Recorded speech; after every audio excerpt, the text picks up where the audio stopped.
Oh, where's Carl? There There it he is. is. The lag. Happened. What? Hey. Hey, everybody. Evening or morning Welcome or to wherever you are. today's crazy madhouse. Today we have Jim, the tabletop engineer, one of my all-time favorite people in the world. Hello, Jim. Hey, everybody. Glad to be here. And we have, of course, Kim, Quest for Terrain. Yes. And Carl from Carl Makes Stuff. So I'm really excited about today's stream because I've known Jim for a while, and we go to Mythicon together, and Kim has joined us the last time. That was a lot of fun. That was fun. I have yet had the privilege to actually craft with you, Jim, but that's going to happen soon. I hope. Did we not do a crafting were we not crafting together at Mythicon or at Mace back when it was the first time with Mace? Maybe I don't know. We did. Mm. We did. No. It was the very first Or was I a- Mythicon. Or It was I a very judge? first Mythicon, but we were at separate tables, and it wasn't like I was like with you. But I am doing it this year. I told him I'm in the crafting contest this year. I said I'm not going to sit out this year. I always felt like I needed to sit out because, you know, Scotty and Bill and I and some of the others were like, you know, let's let the other. But Scotty keeps doing it, and I'm like, fine, Yeah. Scotty, if you're going to do it, I'm going to do it. So I'm gonna join up this year. And Professor DM was in it last time. It was great. Yeah, Dan, that's right. Dan participated. Yeah, he's coming back this year, so we'll have the usual suspects, the same crowd, you know, in the crafting area. It'll be fun. It'll be really fun.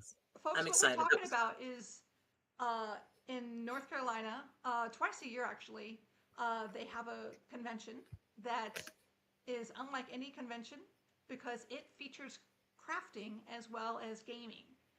And a lot of the YouTube crafters that we enjoy go to this convention, and it's a smallish convention, so you're able to easily rub shoulders with these guys, and it is so much fun because it is just like one big gigantic family.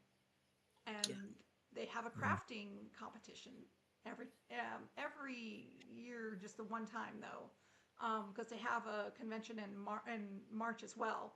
But the November one, which is coming up, is the one where they have the crafting competition. Yeah. And you have they give you 3 hours to make something, and it is intense, but so much fun because you're in the room with these people, these amazing people, and crafting. It sounds like a lot of time. It is not. No, it is not. It is not. No. Yeah, I mean, I don't think I could get anything done in 3 hours, to be honest. My crafting is very slow. Hold on. This is what I built. Now you're talking about it. Repeat what you said, Carl, because I stepped over you there. Sorry. No, sorry, I said I don't think I could build anything in 3 hours. My crafting is very slow. Well, what's worse? Well, it's not worse. It's fun. What the thing is, they give you 3 hours. Now, if I were just at my work table here trying to craft something in 3 hours, I could probably get far. But, you know, you get distracted and you take your time or whatever. But you're under the gun. You're watching the time. And there's 20 or 30 other people who are doing the exact same thing in the same small room. And when I say small room, we're talking maybe 20 feet by about 50 feet. There's like six proxons, a whole bunch of paint and glue and things like that. But everybody's running for the same stuff, and they're trying to find a color. Does anyone have the blue? You know, and it's fun. It is a real awesome. yeah, Kim did that. That was last year, right? It was last year. Yeah. Okay, hold a bit to your left. Oh, wow. Okay.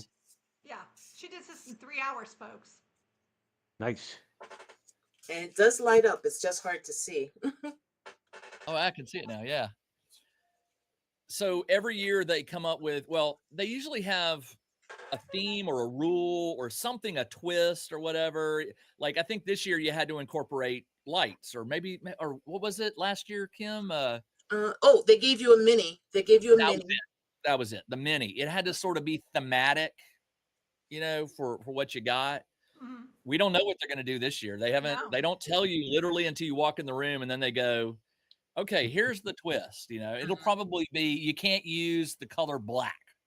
You know, Hmm. so there goes priming.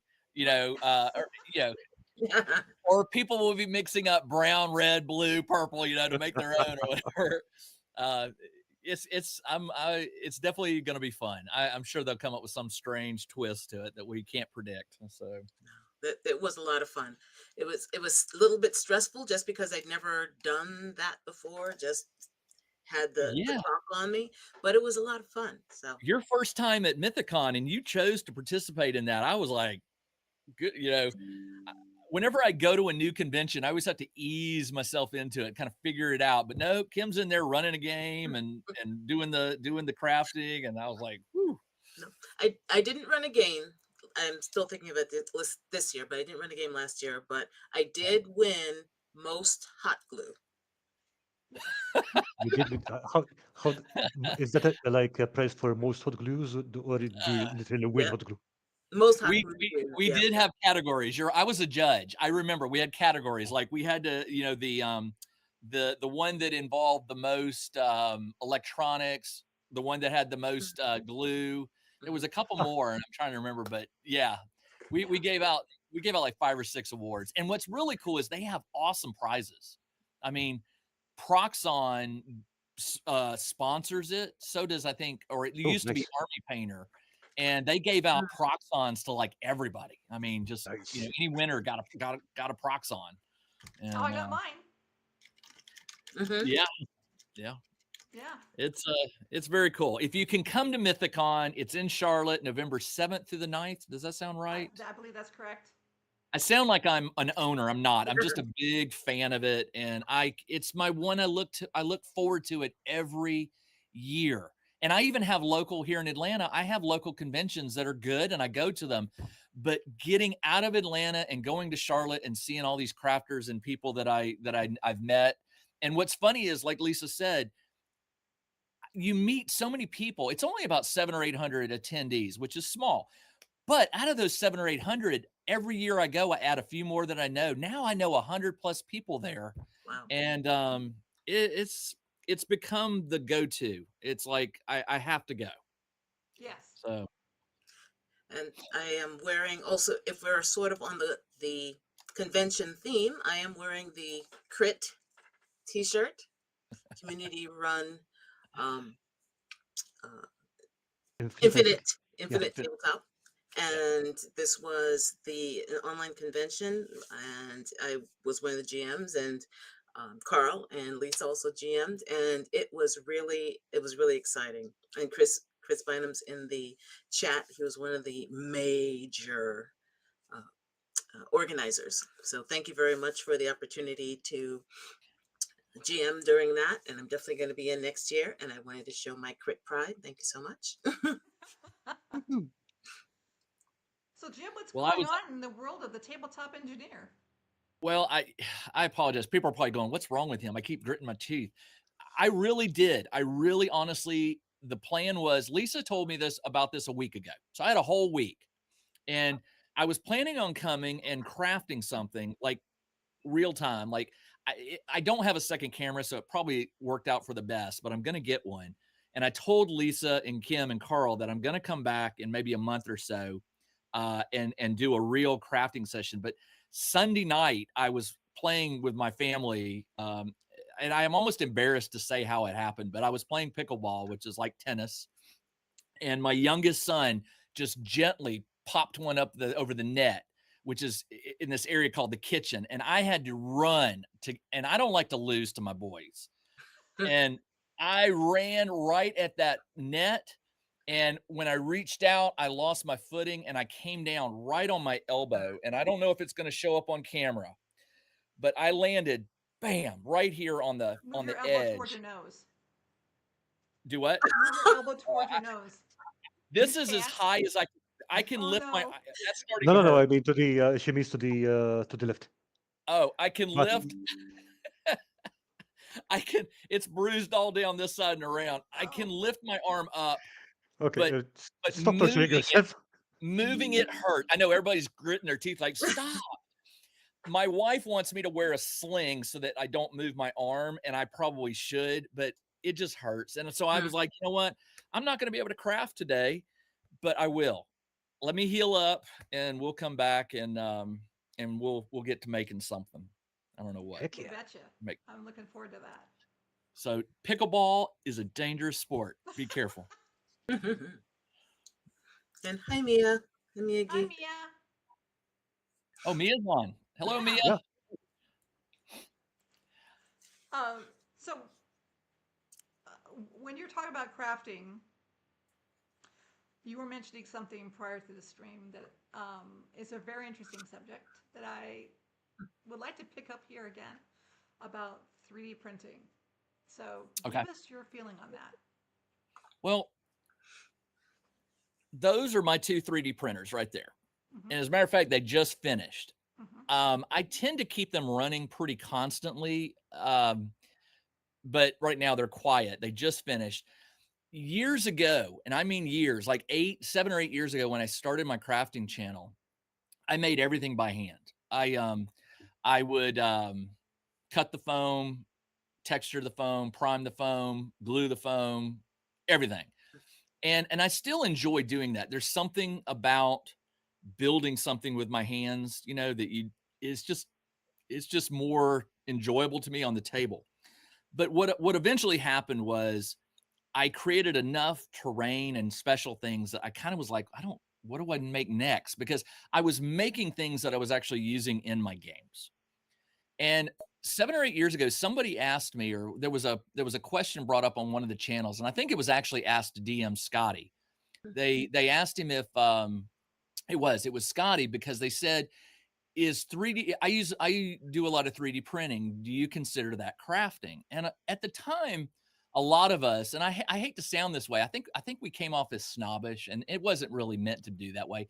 I think we said, well, look, if the 3D printer's doing all the work, the word crafting comes from craft. People would craft leatherworks and baskets and things, and that word sort of has this like sense of making it by hand, right?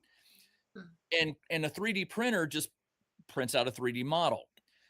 But the more years have passed, and I use my 3D printers for a lot of stuff, I've come to realize that it can get you so far, but then you have to, if you want it to be better, you have to actually return to your crafting skills. And so, there is the painting element, texturing 3D prints, weathering it, adding flocking, adding electronics like lighting or fog effects and things like that. All of that is part of creating a terrain piece or whatever. And so I've sort of come back around and said, you know what? I should have been less critical of the 3D printing, because I do a lot of it right now.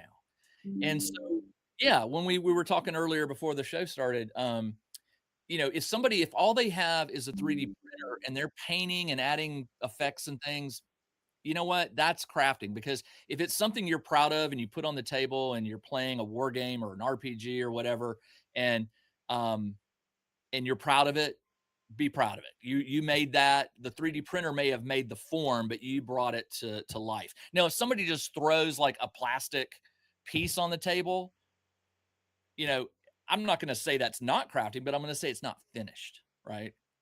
Mhm. Needs to be painted or primed or what have you. So I don't know. Does that answer your question? It does. And actually, I wanted to add a comment on that, which is that things, you're right, in my opinion, the early stages of the tabletop crafting stuff that was like 10 years ago, there was this overall, I think, feeling, you had to do it by hand. Things had to be done meticulously. You had to carve it by hand and paint it by hand and mold it with whatever clays or foam or whatever. And if you printed it, it was, you were cheating, so to speak. But Yeah. although I still think that for me, doing it by hand is more challenging and more satisfying to me. If I had a 3D printer, I absolutely would use it. Yeah. Because my hands don't work the way they used to, for one. Right. And also, I can get detail from a 3D printer that I can never, ever, ever get with my hands. Yeah. Plus, with adding the lighting and stuff, I mean, that's a thing that was 10 years ago. It was tea lights. Tea lights. That was Mhm. what you used. You know, if you were going to put lighting in a terrain, tea lights. Pretty much it. Now, you know, thanks, Daffod. Yeah. Yeah, David does the Yep. lighting, special lighting for 3D prints now, Yes. and crafting. But he does a lot of stuff that can be inserted directly into 3D prints. Exactly. So we blame Terraintronics for that. Thank you for that, actually, honestly. Where we can 3D print something and make it and light it and put in these amazing lights to have all these different effects, and crafting by hand, that is so difficult. Whereas, you know, and almost nearly impossible in some regards, depending on what it is you want to do. You have to 3D print it to do it. So I Yeah, think 3D printing is a viable crafting tool. Absolutely. yeah. Well, Kim showed that one that she made, right? Mhm. The idea is that sometimes you can't find what you want as a 3D file, Mhm. and when that Yeah, happens, you go and you make it. The prime example I think of is a lot of times at my gaming tables with fantasy RPGs, for example, I'll have the big fight finale, you know, the big boss fight, right? And a lot of times you want to create a custom room or a custom scene. And if you spend enough time, you could probably find some files that might do it, but ultimately it's never going to match what's in your head. And so I think we'll always come back to doing things by hand. Okay, unless you get good at digital cribbing. 3D modeling. Yep. Mhm. Yeah, that's But a really, I craft think, in itself. yeah, absolutely. But the other thing is that I think one of the greatest benefits is when it comes to components. Like, for example, I can make railings by hand. Do I want to make railings by hand? No, I do not. That kind of thing. I mean, like stuff you can. Yeah, there you go. Yeah. That. See, Doors. that's what I'm talking about. Doors. You know, we've all made doors by hand. I've made plenty of doors out of foam and added the details, but at some point you're just like, you know what? I'll make the 3D structure out of foam, but I'll 3D print a door and paint it and stick it on there, Yeah, and absolutely. it'll look better. I mean, one of the things That's I the way was. I would be with Windows, because I cannot. Yeah. Windows drive me up the Windows, wall. exactly. Well, you know, there are 3D there are modelers out there, creators who are you're starting to see it on Kickstarter and stuff. They're making um there's a word for it, but they're making the accessories, right? Torches, doors, windows, gargoyles, those kind of things that you can 3D print, and the detail is much better than carving it by hand. And you print them out, and then you add them to your structures, right? Mm-hmm. Uh, I think the 3D printers, they are just another tool. Yes. They're Yes. like a Exactly. knife or a hot glue gun. You use your 3D printer if you have one, and push it to its limits. And then when it reaches its limits, finish up with whatever tool you can. I mean, at the end of the day, it's no different than buying a kit to take apart for Greeble. The Greebles. Yeah. Yeah. Yep. Yeah, I mean, I do agree about the 3D printer being a tool. I am still a little standoffish. Number one, I don't have one, and I sort of don't want to get into the resins and the noise. I'm not there yet. But I do think that there is a difference between creating, and again, the doors and all those kinds of things you've done over and over and over again, just again, an accessory, something just to finish off something. I Mhm. think there's a difference between that and buying an STL, printing it out, and saying that you crafted something. That that to me, that's the difference. You've decorated it. If you painted it and added the flock and added the texture, you've definitely done art. You've been Right. artistic with it. But I wouldn't personally say that you crafted something. Yeah. You did Yeah. better than you did. I think Chris in the chat also has some great points here. Mm. Let's see. Hmm. Yes. Because if you want to get better at crafting, you have to craft. Like there's no way around it. You can't 3D print your way into improving your crafting skills. Right. Well, Right. I do think though the 3D, in my opinion, the 3D piece it's in and of itself, um, like, and I think Jim mentioned this earlier. Just coming off the plate is not crafting because it was done by the printer. However, you have to apply it and blend it into whatever craft you're using properly to make it look right, paint it, whatever, and that's crafting, and that makes the 3D printer just another tool to embellish your craft with. In my opinion, I don't have a 3D printer. Painting I will, but in the old world, painting was considered a craft, right? You were a craftsman Mhm. if you painted walls or paintings or whatever. And so painting is I think painting is one of those skills that we all use, because if you're going to make terrain, you don't want it to be Mm. pink foam, right? So whether you're painting foam or you're painting plastic, you're still putting your vision of what you see that door looking like, or those tiles, or that roof, or whatever. So yeah. Yeah, I'm seeing the sorry. Um, I'm seeing the art in it. Also, it's similar to making a mold of a door Mhm. and out of plaster and painting Yeah, that. You would call that pretty much. Yeah. crafting, right? It's like you're just creating that little extra. That I'm absolutely down I with that. mean, look, Those finishing touches. mold making and casting; those are kind of other crafts in themselves. But again, it's you're not making the mold for the sake of the mold. You're making the Right, mold because you want the end result. right, And yeah, basically, it's like essentially you're 3D printing with more steps. Yeah. right. doing with forceps. With more steps. Oh, More steps, yeah. I heard forceps. I'm like, I how's mean, you that? could 3D print with How's four that steps, but work? that would be a bit Force up. Ooh, scared. oh no, please, no, no. um, Can you imagine crafting with just tweezers? I mean, think about that. I saw a guy once building a ship in a bottle. We've all seen that, right? yes. The old way that they insert the wood in, and then they use string to like pull, and it'll lift things and stuff like that.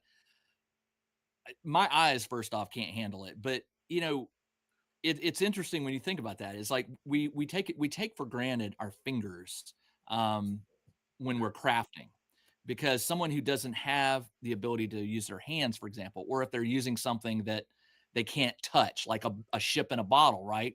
You have Mhm. to have some way of interacting with your material.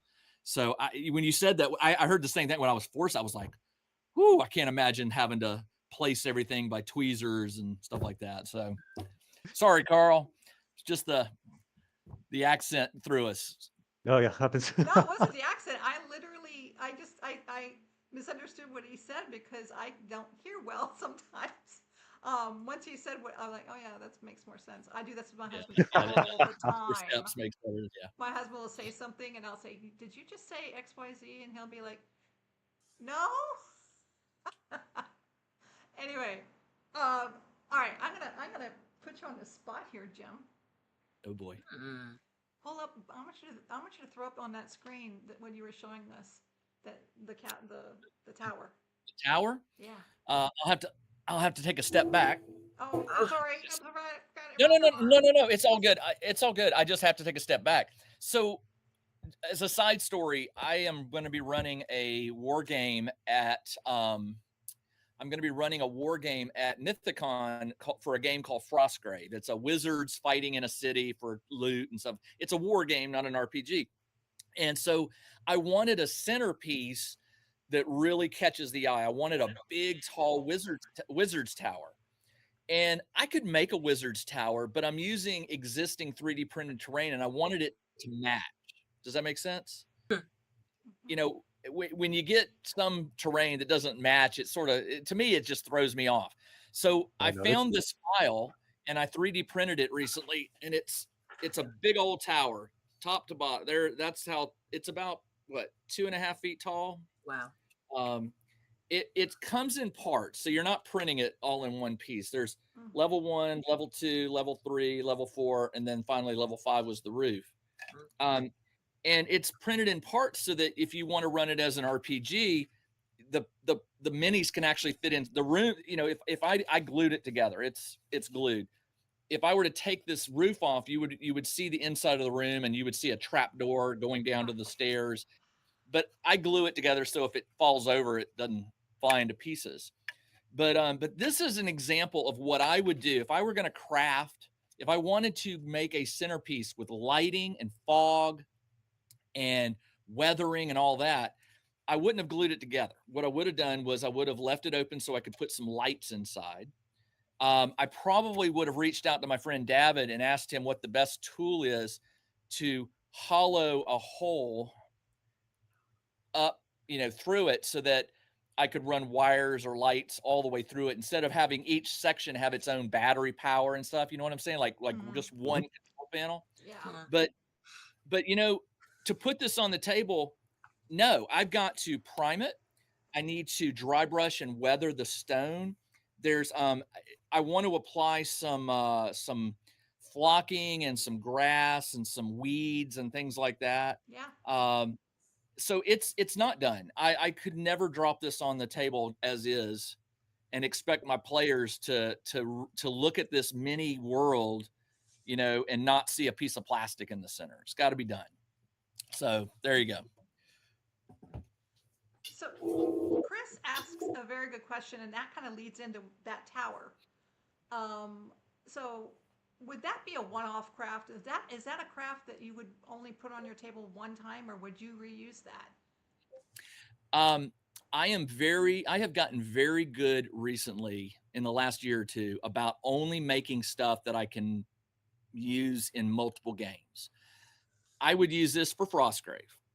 It would probably be a recurring wizard I run a game of Shadow Dark, and there's a city in my campaign called Lantern's Reach, and this is going to be the tower for one of the key wizards that is an NPC in my game.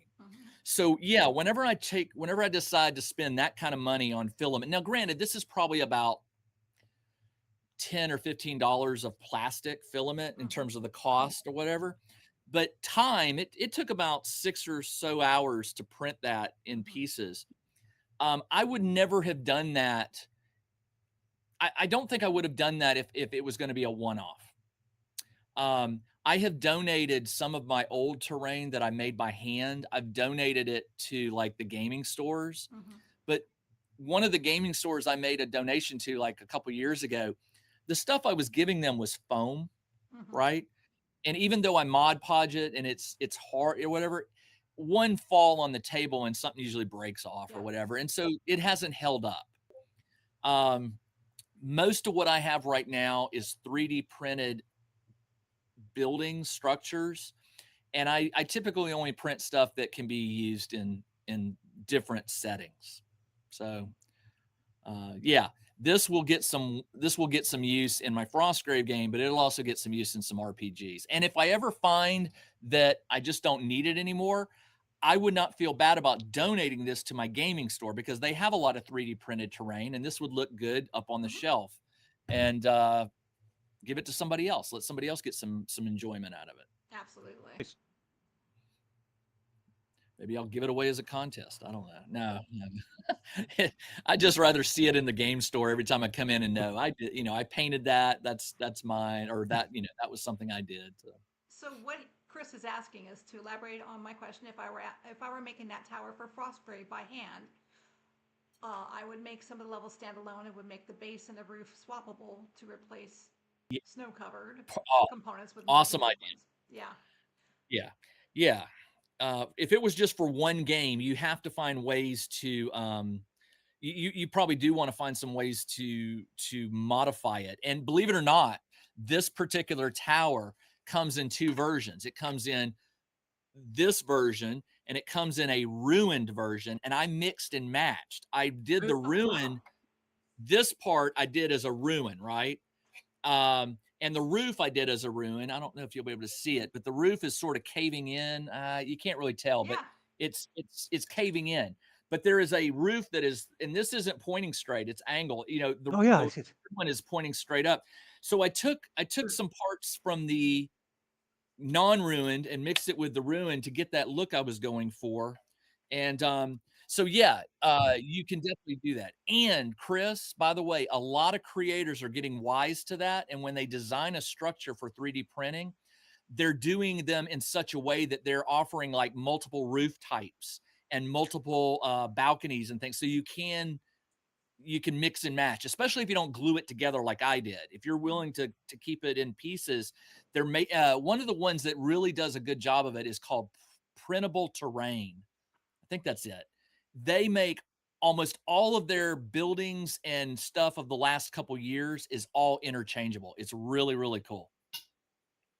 Sounds sort of like the sprues for minis. It can get Yep. different hands or different faces, Mm-hmm. but now for actual terrain, similar kind of thing. Yeah. Yeah, it's our hobby has just become as technical as other hobbies, right? I mean, we're starting to find magnets and lighting like David's lighting effects and Mm-hmm. stuff. I do honestly believe in 10, 15 years, you're going to go to your gaming store. And there's two ways I see this. You're going to go to your gaming store and the entire table is going to be integrated in a way that lighting and smoke effects and sound effects are all going to be like part of the environment. But here's where I really think things are going. I think in a little while we're going to start seeing these augmented reality glasses Oh man. where imagine this. You walk into a game or you have a game where you look at this tower, right? And when you look at it through the glasses, the GM can put it on fire where all of a sudden flames are coming out of the windows Mhm. and maybe things are falling off. It's animation, but the VR, not VR, the AR, augmented reality glasses, Mhm. I hope I'm right because I would love to be able to watch a game and see like real smoke and real flames that aren't going to burn the store down, right? I was gonna say, you feel the heat. Yeah, Yeah. exactly. No, I think our hobby is going in that direction. I'll be honest. I mean, and that's not really the kind of direction I would like to see things going because, and I've talked to David many times about this. I usually give him a lot of shit because do you really need the lights and sounds at the table? It's like, my dude, use your imagination. Yeah. I It's think. supposed to be Hey, theater of the Zane. mind, right? Theater of the mind. Yeah, I mean, even if you've got terrain, I mean, like you don't need the terrain to vibrate or start smoking or what have you. Just Yeah. yeah, I mean, young people these days. Well, the young people who are coming up who are going to replace us as the next level of gamers, they're going to expect that type of they're a video game mentality, right? That's very true. Yeah, I guess. They're going to want to see animations and sound effects and things like that. And I think it's inevitable. I really do. That would blow my mind. I mean, I that's that's I can't even imagine playing at a table like that. But okay, yes, that would look amazing. Would it overwhelm, do you think, the game? Well, It's everybody has to wear them, right? I mean, that's the problem is I remember the first time I saw a laptop brought to a gaming table and I was like, "What are you doing?" And he's like, "Oh, I run my characters all on a on a form or whatever." I'm like, "Oh, okay." I was the DM. I was like, "Oh, okay, that's fine." I didn't care, Right. but the more advanced our games get, the harder it's going to be to get everybody on the same page. I think when it comes to terrain and crafting terrain and stuff like that, I'm going to call it old school, and I hope it doesn't ever go away because when I sit down to play a game, whether it's a war game or an RPG, I love terrain. I love miniatures, even if they're not moving literally or flames and stuff like that. Just seeing the scene in front of me on a table, there's something about that. Agreed. So I think once you expose a group to a particular type of tabletop, whether it's just a flat map or handmade terrain or what you're saying there with, special effects, um, it breaks barriers, it breaks boundaries, because then if they've seen it in one place, they're going to want to see more of that. Um, Yeah. But at the same time, doesn't it just create a higher barrier for entry? Because look, tabletop RPGs today, okay, you grab a piece of paper, have some dice, you can start playing. I mean, even creating or putting together the content for that kind of thing, that's going to be really heavy. I mean, even if literally you have tons of free resources, you're going to have to figure out how to put everything up, set it up, and things like that. It's on the DM's shoulders. I mean, yeah, Oh yeah. the DM's gotta, carry the weight there, so to speak. mhm. And Cross commented that there's already a GM shortage. I cannot imagine that this will get better with all the extra techno baggage. And absolutely, I have to agree with that. I think that the setup time alone could be as long as the game time. Yeah. Well, you And know what? Let me push back on that. There's a gentleman at my gaming store that runs a game every Saturday or every other Saturday. He brings in this, it's a TV, right? Laid flat. Mhm. And he controls it with his laptop, and he has fog of war. So like, for instance, he's playing D&D, by the way. So when the characters move their miniatures, he updates it somehow. I don't know how he does. He updates it, and so more of the map is revealed. Mm-hmm. And he said, I asked him, I said, do you have to spend a lot of time to do this? He told me that he spent a lot of time up front learning the software. It's not Roll20, it's another one. But Foundry possibly. Yeah. Sounds like Foundry. yeah, but he said that once he figured out the tricks, now it runs as smooth as it can be. And he actually likes it because he doesn't have to have 3D terrain. If it's a battlefield, there's like smoke animation and fire animations actually on the tabletop. And it's cool. I don't want to drive around in my vehicle with a TV in the back every time I want to go play, D&D, but he loves it and his players love it. So yeah, but that's on him. The DM or GM is the one that's going to be in control of how low tech or how high tech their table goes. And there's a financial part. If I'm a GM and I say, all right, everybody, go buy these AR glasses that are $500 so we can all experience it, I'm delusional, right? But what happens when they drop to like $50 or $60, which could happen? You're going to see GMs who are like, they want to integrate the latest, greatest coolness factor for their games. And I will say this, I play a lot more war games than I do RPGs. And I think you'll see a lot of the innovation happening first with the war games, because war games are typically just like two players, right? If one player wants to have AR and smoke effects and fire effects and all that seen through the glasses, all he's got to do is find one other person who's really into that, and you got a game. But with 6 players and a GM, it's going to be much harder. Yeah. Mm-hmm. Yeah, I will say earlier on, before I really got into, oh, do you hear feedback from me? No. Just a little bit.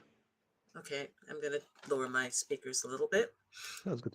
When I first started, when I started making a little bit of terrain, then I did have the setup where I had a TV that I cut out a hole in a table and I put a TV in it.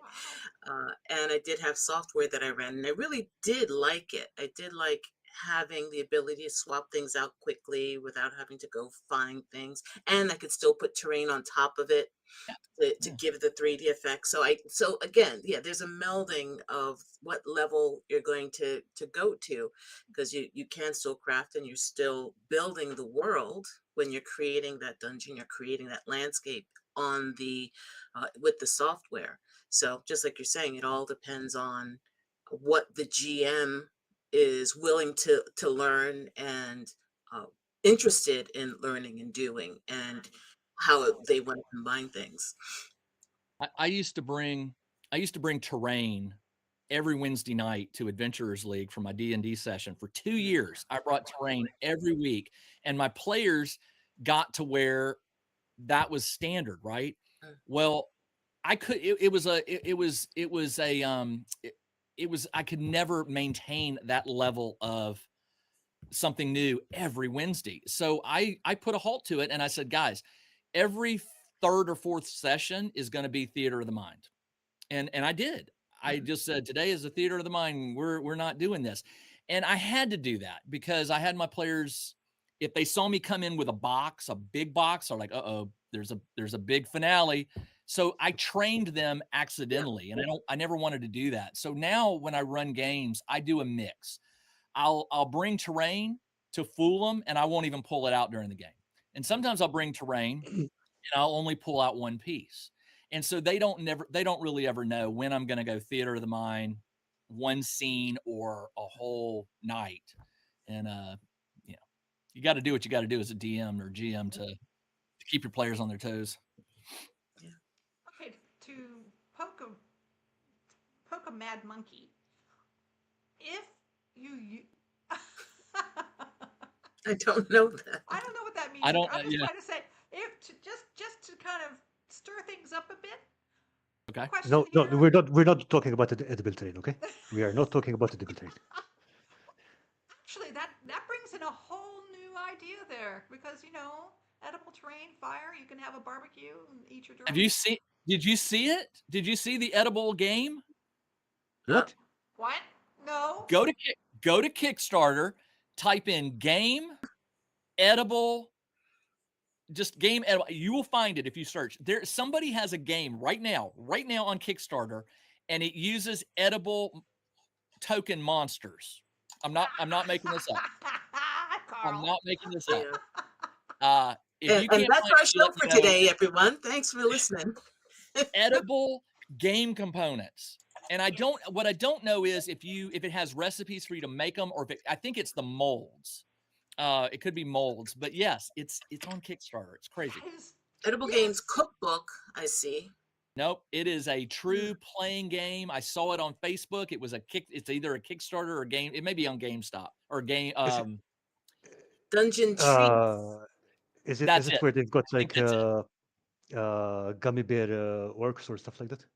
I don't know. What was it called? Dungeon Treats? Dungeon That sounds right. Treats Monster Edition. Dungeons and Dragons just got edible. Craft and devour monsters, dice, and epic loot with the world's first fantasy candy making kit. So it's a candy making kit.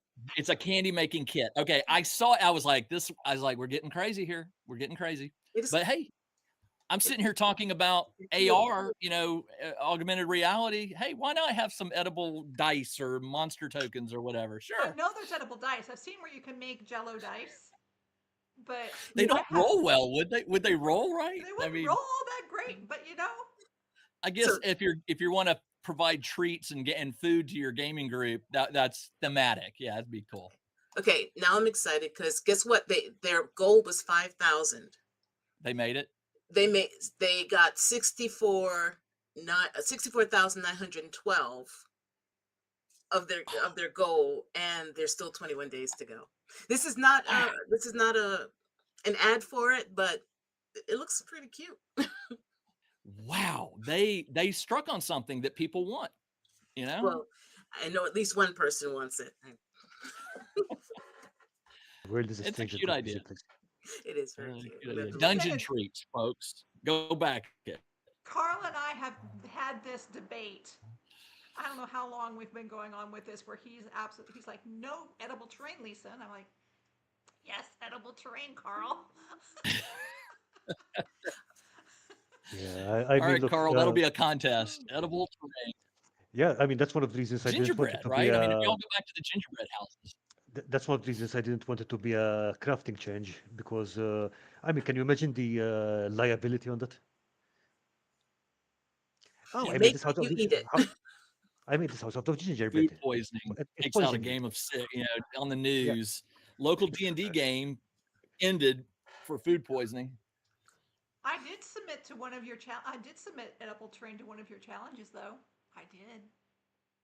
No, I mean, look, realistically, all terrain is edible once. Once. Yeah, that's right. All right, so back to the question that I was going to ask, which was, if I can remember what the question is now. So if you have super AR visuals at your table, does that supersede the crafting? Does that make the crafting no longer as a thing? I mean, because now you can AR everything. You could, but I think what we're gonna see is AR. Like, I don't know if you've seen you've probably seen the Roll20 or the digital VTT setups where you can add fog of war and animations and things like that. Sure. I think the AR will require physical objects on the table, because that's what AR is. Right. It's imagine, like I mentioned, imagine a building on the tabletop and you can see the flames coming out of the roof. Now, yeah, somebody with the right skill could probably just model the entire tower, right? And put it in there. But then you just got 6 people standing around a table, an empty table. There's nothing on the table, and they're all just, doing this. And if you ever watched anybody do the VR, the VR helmet, it's funny to watch people because you don't know what they're looking at, right? You just see them doing stuff. Well, if they look at the table and they see a physical tower, but the people there are going, and they're like, people will be like, "What are you looking at?" And you're like, "The tower is on fire," and they're looking at it going, "No, it's not." And you're like, "Oh, it is." And you hand it to them, they're going to go, "Oh my God, I have to play in a game of this." Yes. And the funny, Once the door opens, it's just going to be crazy. and it is great because you can change the experience for each player. So one person might see it on fire for a certain reason because of their Right. abilities, and another player might not see it on fire until they're informed. So yeah, that is Yeah, interesting. invisible monsters, right? Somebody Yeah. can see invisible creatures. They're the Yeah. only one that sees that thing moving across the table, coming towards Lisa with a dagger, and they're going, "Behind you, Lisa." And Lisa's like, "What? What are you talking about?" And Ooh. I get Call of excited Cthulhu. because I'm an engineer and I think technology has its place. I also take Carl's line when at some point you may have crossed the line, but as long as it makes the gaming part really fun and enjoyable, there's going to be a march. There's going to be a continuing march towards making better games, improving the gaming experience. I don't know if y'all saw this. There's a board game out there called I just went blank on it. It simulates the pilot and the co-pilot landing and taking off on a plane. It's a board game. You roll for like weather conditions and you roll for thrust and all these things. It's weird. It's a board game. This guy actually made a board. He designed this 3D board with lighting and switches and everything, and he turned that game into a 3D game that you still have the board, but everything is interactive. You touch things wow. like buttons and stuff. And I saw that, and that's when it hit me that there will only be a stop to our gaming world will get more advanced and cooler and things with, they'll keep coming, but it will keep coming as long as people are wowed by it and think that, and it brings something to the table. If it's just glorious, expensive fanfare, people aren't going to buy into it. But that game, when I saw that, I thought, there you go. That's taking a game and just upping it a bit, or quite a bit. No, to be honest, I think it also tracks back to what you were saying about 3D printing earlier. It's an extra tool. It's not something that replaces everything that came before. Right. I was you were just saying that. I was just thinking, if you could apply that to say a game like what is that? Can't read it from here. The mansion one where you add the rooms and then you have the Mansions of Madness? Mansions of Madness? That's the one. Can you imagine? Fun game. Can you imagine? That would be insane. Yeah, I haven't played that. I've seen it. I haven't played that. You've not played it? Oh, I may have to bring it to Mythicon. Yes. This I'm right gonna- here, this iPad, I've got probably a dozen apps on it that are designed for games that I play. Mansions of Madness is one of them. It tells me where to place. I'm It there. tells me where to place the rooms. It is so When much you- fun, Kim. I'm there. One of the So people in the technology group, has its place with our world. agreed. I was just going to tell Kim on Mansions of Madness.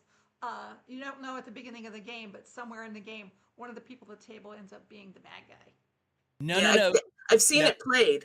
That's betrayal. That's betrayal on the house. Betrayal on the House on the Hill.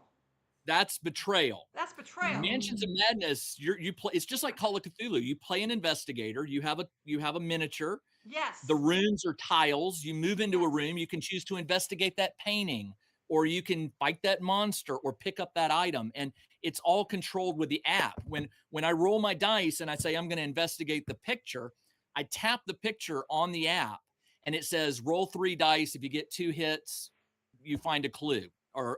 And not just that, I pick up the clue token, but the app says the painting, has some strange it's thematic. It gives you a little, I'm going to bring it. I think I'm going to bring it to Mythicon and we'll play a game. I'm very excited to play. I'm there. You have to set aside about 3 to 4 hours. It's a long game. Oh. We'll see. We'll see what we can do. But all that kind of stuff sort of brings to mind something I was looking into like a year ago. I haven't done it. But now we have the Oculus and all of those VR, the goggles and things like that. But now people are buying the 360-degree treadmills to have the Oculus on, and then you're running through the terrain in the video game so that you can actually experience the video game. So people do want that, at least some kind of tactile experience as well whenever they can. But that's like those are extremely expensive. I looked into it because I was thinking of it, but I can't VR imagine and 6 AR of is them out of in my a price range right now. So they got to come down. Still, since we're on the subject of games, Jim, you mentioned that you ran your first game of Dagger Heart recently. How did it go? Oh yeah. I've run a couple games of it actually, but I ran Okay. my first game a few weeks ago. There it is, Daggerheart.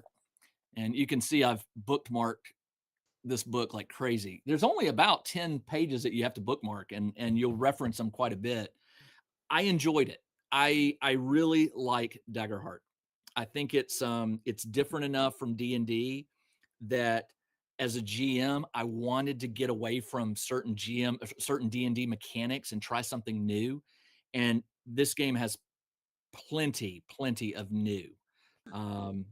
I don't know if it's going to survive. I don't know. I will say it's been in the number 1 spot on DriveThruRPG for months now, which means it's selling every day, lots of copies. So people are buying it.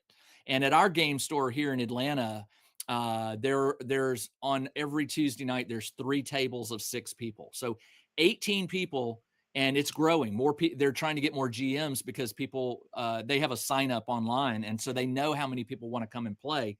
So they're trying to get more GMs. And I'll be honest, I think it's easier to GM Daggerheart than it is D&D, because Daggerheart puts a lot of the role playing, a lot of the game is based on role playing. So the players have to describe what they're doing and why the dice, when they roll a 2 and a 5, what does that mean in terms of what you do?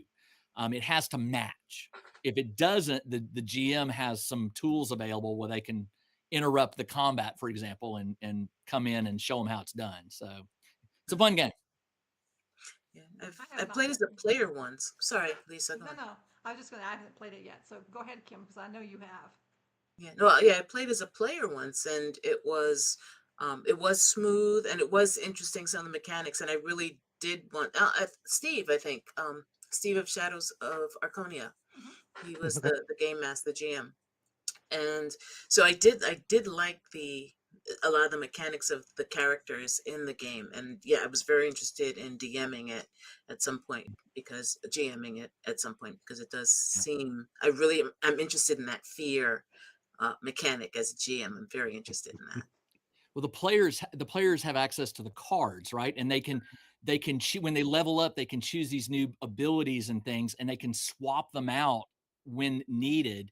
But you can only have like 5 cards in play at a time. And so the higher the level, you got to start picking. And I've never played an RPG that had a card element. It's always been just dice and pencil and paper.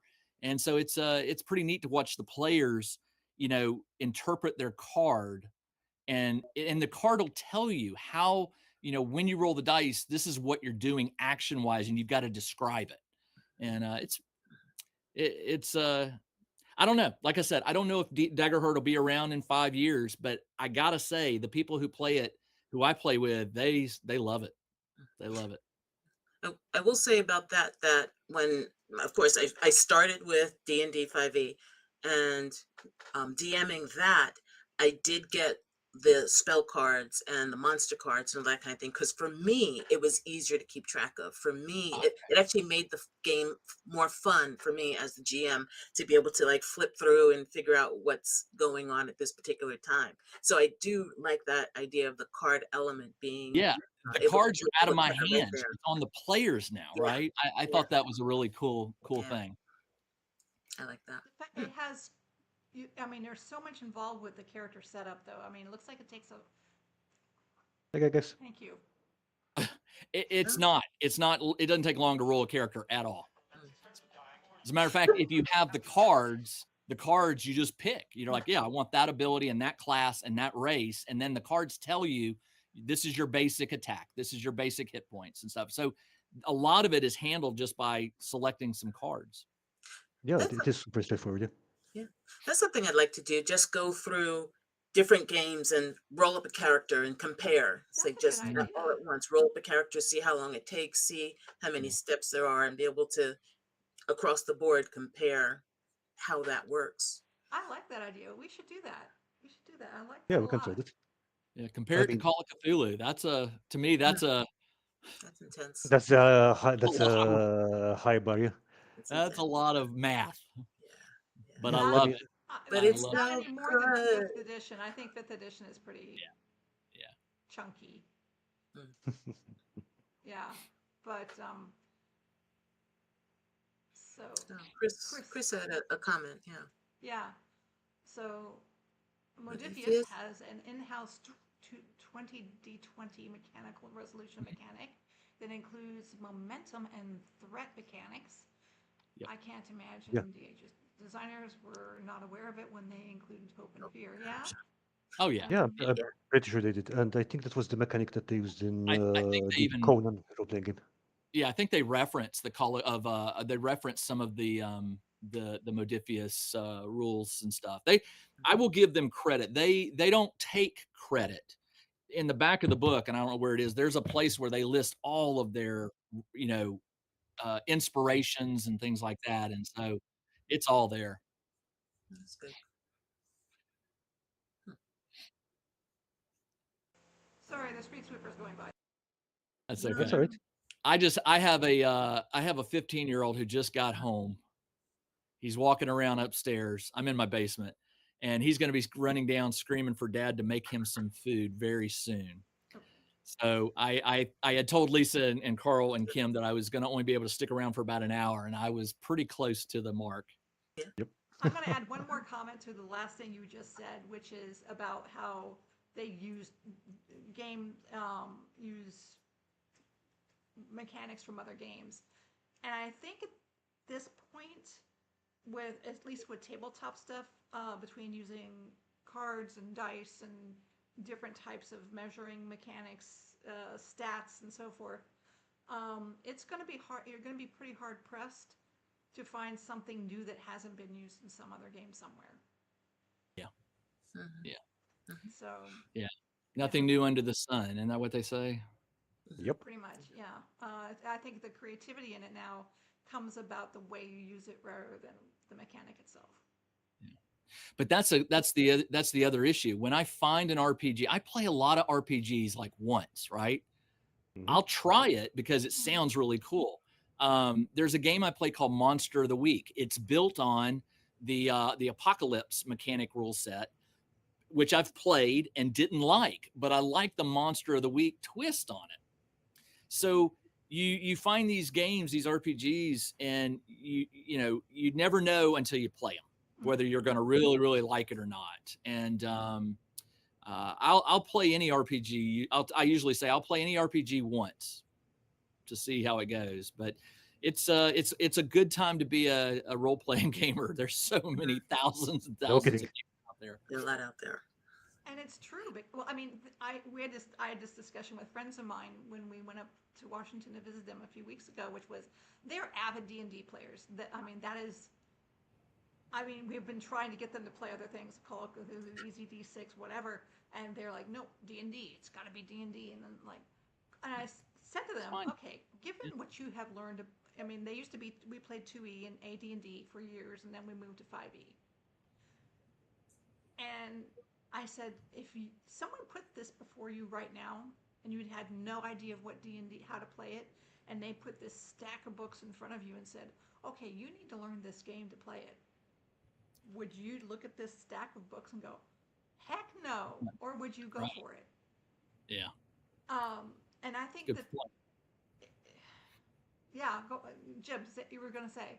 No, I said that's a great point. I mean, don't knock a game that you've never played, because you might find your new great Shadow Dark. I'm gonna say it. I moved over to Old School Essentials, which came out before Shadow Dark, and then I started playing Shadow Dark. Well, now Daggerheart I like Daggerheart, but Shadow Dark is my go-to fantasy RPG right now. It is so fun. Oh yeah, I'm reading it now.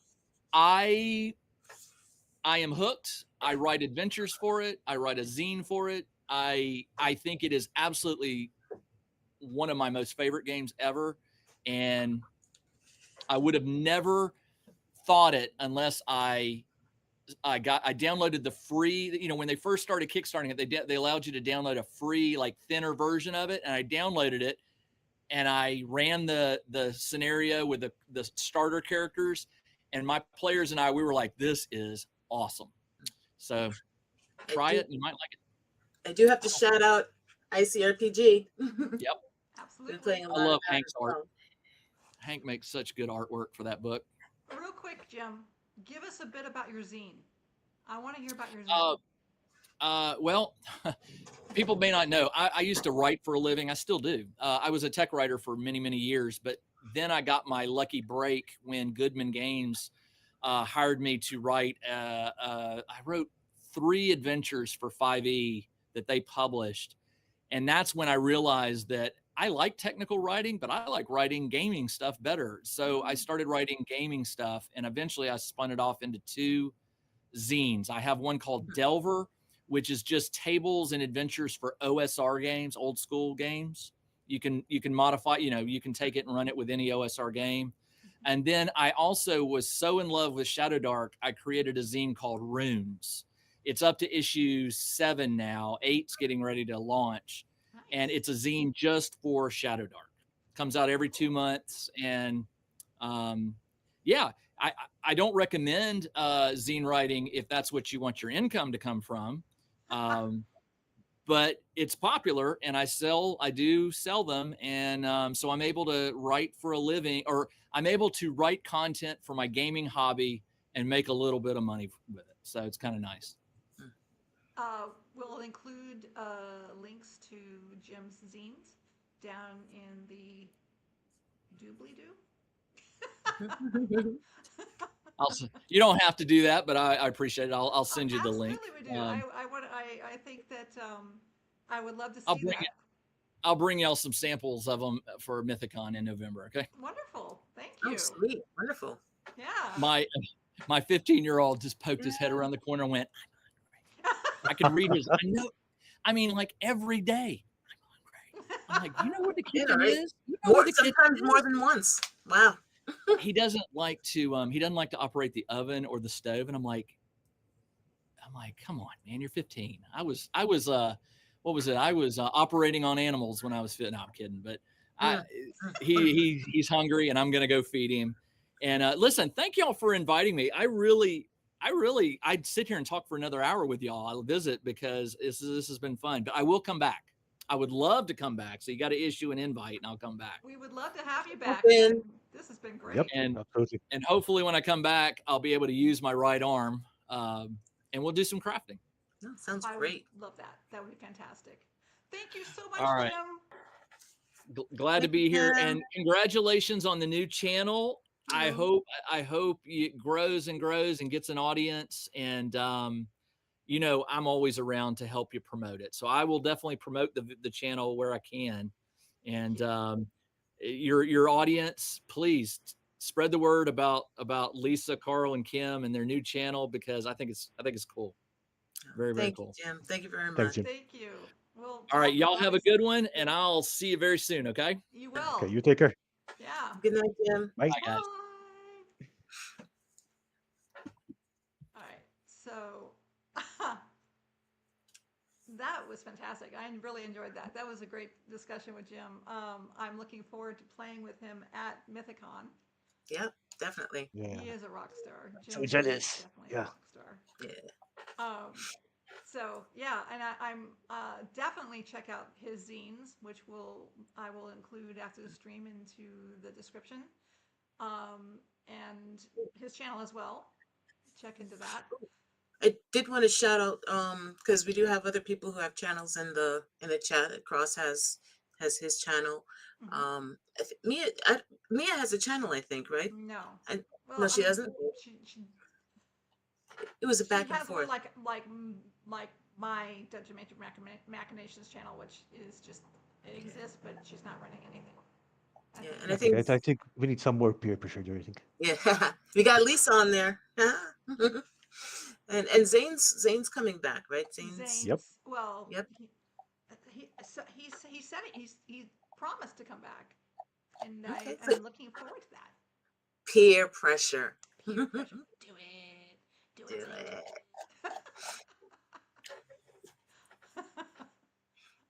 Obviously, Carl and Kim have a channel, and Kim is working on a new storyline. Am I right? Well, it's a continuation of the storyline, but I am bringing in an element of the Clock World setting that is on Nice. Kickstarter right now. Peter from Tales from Elsewhere, which is the system, but the setting is Clock World, and I'm bringing in a little bit of an element of that into my story this month, and building something that I never built before. I will show you what I have so far, if you'd Yeah, like. absolutely. No worries. So we're And talking weird Wild West with cowboys, aliens, no, not actually aliens, I think it's, but horrifying demons and all sorts of juicy, grippy stuff. So I'm Woo! building. Oh my Ooh, gosh! nice. Whoops, sorry. You have made progress. Oh, that is gorgeous, Kim. So I'm starting to. Okay, Kim, you can't just swift it around and not make choo-choo noises. Chicka chicka chicka chicka chicka chicka chicka chicka choo choo. So that's where I've gotten so far. That looks good. That Really looks good. great. Thank you very much. So now, and yeah, I'm using one of the villains from that world. I'm gonna use as it's gonna make an appearance in my story. So I'm Very excited nice. where I'm working on that. I'm very excited about that.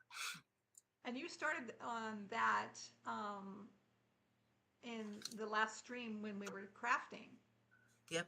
and you've really made some progress. Whereas all I did was go out and buy some hexagonal boxes to stick to the side because Hey, Martin said make it angular, so I did. if you're moving in the right direction, I if you're moving forward, you're moving in the right direction. So that's all. That's in my head all the time. that looks fabulous, and I love the whole. It's kind of steampunky, yeah. Yeah. Well, yeah, it's steam. Well, It's, and a bit punky. I'm sure. Yeah, but I did want to just thank you for reminding me, because Absolutely. I do have to work on the story a little bit more. With that, do you guys have anything else to add? Because I think we have covered pretty much everything. Yeah, I guess we have. I'm good for the night. Yeah. Yep. Thanks everyone for joining. And Carl, we'll be Jim. back next week, same bedtime, same bed channel. Yeah. Yeah, Absolutely. and surprises in store. I think it'll be a Yeah. surprise to me. Yep, absolutely. All right, everyone. Thank you for Okay. watching. Thank you all. Thank you, Lisa, and thank you, Kim. It's been lovely Thank talking to you, you. Carl. Thank you, Lisa. And thanks again, Jim, if you're watching this again. Thank you. Bye. All. Bye-bye. Bye.